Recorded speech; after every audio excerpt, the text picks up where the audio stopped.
नमस्कार, JW किचनमध्ये आपले मनापासून स्वागत आहे।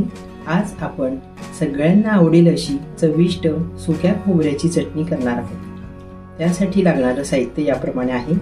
1 वाटी सुक्या खोबऱ्याचा कीस घेतला आहे, 15 ते 20 लसूण पाकळ्या, पाव चमचा जिरे, पाव चमचा धने पावडर, 1 चमचा लाल तिखट व चवीनुसार मीठ घेतले आहे। मी कढई तापत ठेवली आहे, त्यात आता खोबऱ्याचा कीस भाजून घेते आहे।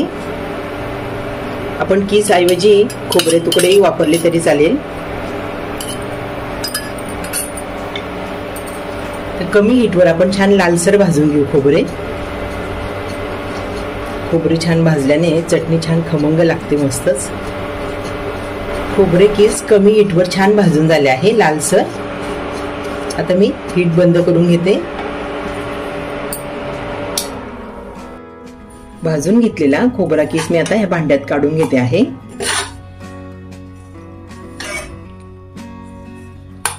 गार करून झालं की आपण मिक्सरच्या भांड्यात दळून घेऊ। मी इथे मिक्सरचे भांडे घेतले आहे, त्यात आता लसूण टाकून घेते आहे। मीठ, लसूण व मीठ छान बारीक होतं बरोबर केलं की। जिरं, धने पावडर,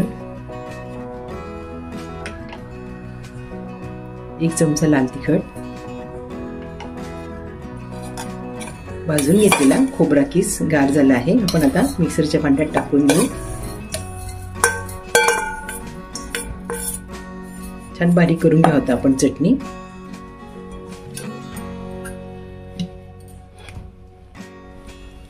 लसूण खोबऱ्याची चटणी मिक्सरच्या भांड्यात छान बारीक करून झाली आहे।